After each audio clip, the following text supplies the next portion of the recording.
को दूर करें। ओम। दोस्त की मौत पर फूट फूट कर रो अमिताभ बच्चन जी। हाँ दोस्तों, आज जो नाम हम लेने जा रहे हैं उसे सुनते ही दिल की धड़कनें जैसे अपने आप रुक सी जाती हैं। धर्मेंद्र। जी हाँ, वही ही मैन जिसकी मुस्कान सिर्फ पर्दे पर नहीं, लोगों के दिलों में भी रोशनी भर देती थी। लेकिन आज हालात कुछ ऐसे बने हैं कि हर चेहरा सन्न और हर दिल बेचैन है। पिछले कुछ दिनों से एक अजीब सी खामोशी हवा में तैर रही थी।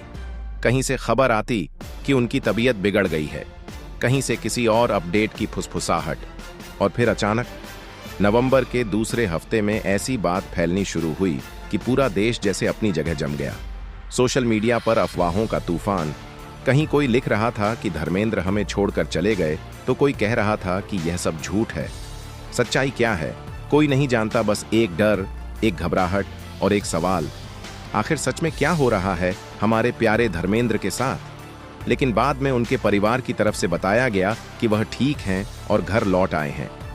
मगर इस बार खबर अफवाह नहीं बल्कि सच निकली और फिल्म इंडस्ट्री की एक बेहद चमकती हुई रोशनी हमेशा के लिए बुझ गई। धर्मेंद्र की जिंदगी वाकई किसी फिल्म से कम नहीं थी। एक छोटे शहर से उठकर इतनी बड़ी दुनिया में अपनी पहचान बनाना आसान नहीं था, मगर इस इंसान में एक अलग ही आग थी, एक सपना, और उससे भी बड़ा था उस सपने पर भरोसा।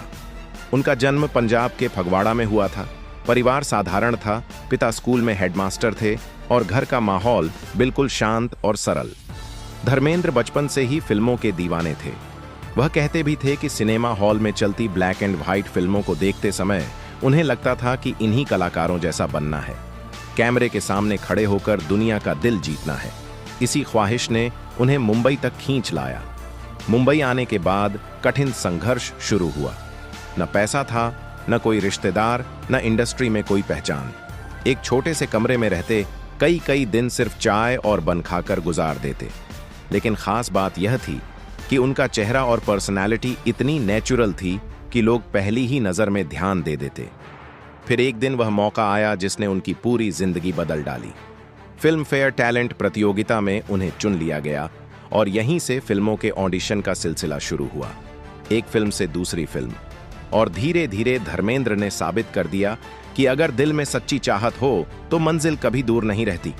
उनकी पहली बड़ी फिल्म दिल भी तेरा हम भी तेरे आई, और इस फिल्म में उनकी अदाकारी को इतना पसंद किया गया कि वह सीधा सुपरस्टार की कतार में शामिल हो गए। 60 और 70 के दशक में उनका जलवा ही कुछ और था।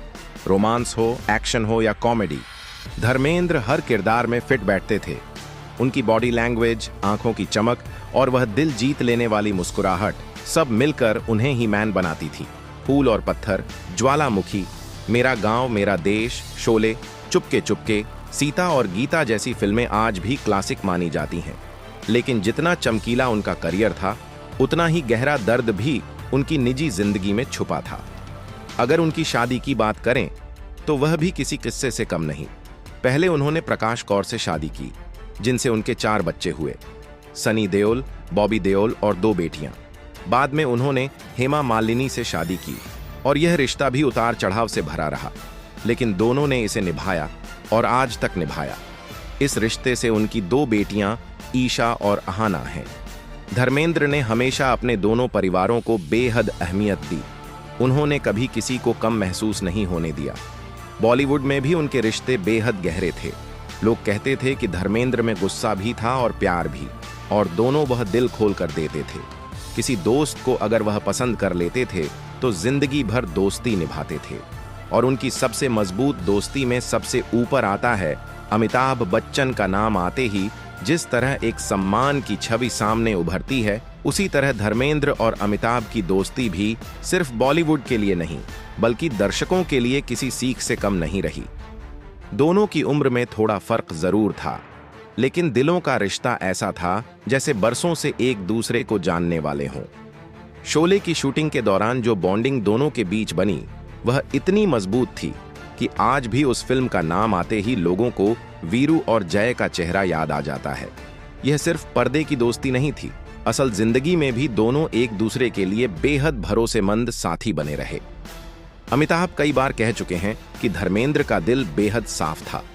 जब भी उन्हें किसी बात को लेकर उलझन होती या किसी सलाह की जरूरत पड़ती, धर्मेंद्र उनके लिए एक मार्गदर्शक की तरह थे।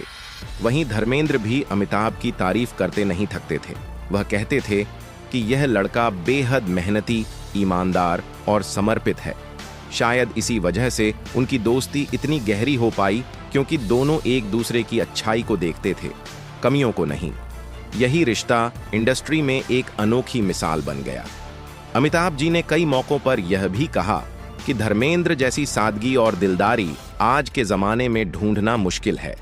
वहीं धर्मेंद्र भी अमिताभ को छोटे भाई की तरह चाहत देते थे। शोले के दिनों में दोनों ने जो यादें बनाई थीं, वे आज भी फिल्म इंडस्ट्री में सुनाई जाती हैं। नवंबर के दूसरे हफ्ते में जब धर्मेंद्र की तबीयत अचानक बिगड़ी थी, तब खुद अमिताभ बच्चन गाड़ी चलाकर उनके घर पहुंचे थे। इससे समझ आता है कि धर्मेंद्र उनके दिल के कितने करीब थे। धर्मेंद्र को बॉलीवुड में इतना सम्मान इसलिए भी मिला क्योंकि वह कभी किसी से दुश्मनी नहीं रखते थे और न ही किसी के बारे में बुरा सोचते थे। जिस भी सेट पर जाते, वहां का माहौल हल्का और खुशनुमा हो जाता था।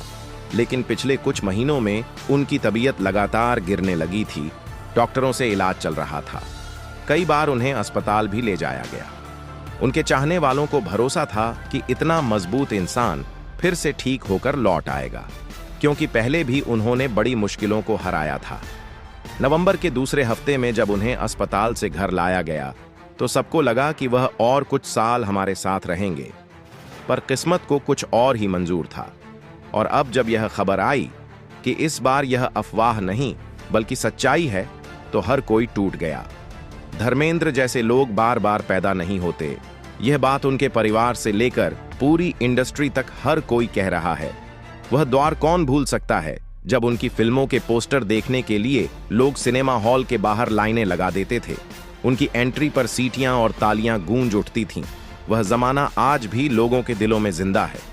और आज जब हम यह सोचते हैं कि धर्मेंद्र अब हमारे बीच नहीं हैं, तो ऐसा लगता है जैसे बॉलीवुड की एक बेहद बड़ी आवाज हमेशा के लिए शांत हो गई है। लोग यह मानने को तैयार नहीं कि वह चले गए, क्योंकि धर्मेंद्र जैसे लोग अपनी मौजूदगी से दुनिया को रोशन कर देते हैं, और जब वो जाते हैं तो दुनिया थोड़ी खाली महसूस होने लगती है। उनके जाने के बाद इंडस्ट्री से लेकर राजनीति तक हर किसी ने श्रद्धांजलि दी। हर कोई यही कह रहा था कि धर्मेंद्र जैसा इंसान दोबारा नहीं आएगा।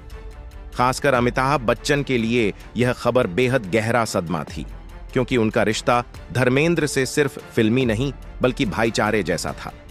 जब अमिताभ अंतिम विदाई के लिए पहुंचे, तो उनके चेहरे पर जो दर्द था, उसने साफ दिखा दिया कि उन्होंने अपने जीवन का एक बेहद खास इंसान खो दिया है। सच कहूं तो धर्मेंद्र की जिंदगी का हर पन्ना किसी फिल्म की कहानी जैसा है। संघर्ष भी आए, खुशियां भी मिली, प्यार भी मिला, मुश्किलें भी आईं, लेकिन उन्होंने हर चीज का सामना मुस्कुरा कर किया। यही वजह है कि वह सिर्फ अपने दौर नहीं, हर दौर के सुपरस्टार कहलाए। लोग कहते हैं कि महान लोग कभी जाते नहीं, उनका शरीर जाता है, लेकिन उनकी सोच, उनका काम और उनकी यादें हमेशा जिंदा रहती हैं। और यह बात धर्मेंद्र पर बिल्कुल फिट बैठती है। वह सिर्फ फिल्में नहीं, बल्कि अपनी गर्मजोशी, अपनी इंसानियत और अपनी दोस्ती की मिसाल छोड़ कर गए हैं, जिसे आने वाली पीढ़ियां भी याद रखेंगी। उनके सफर को देखो तो दिमाग में सिर्फ एक लाइन आती है, यह आदमी सच में लीजेंड था। उसकी रोशनी बुझ नहीं सकती, क्योंकि धर्मेंद्र सिर्फ पर्दे का हीरो नहीं था, बल्कि एक असली हीरो था। खैर दोस्तों, आज के लिए बस इतना ही। अगर वीडियो पसंद आया हो तो लाइक करें और चैनल को सब्सक्राइब करना बिल्कुल ना भूलें।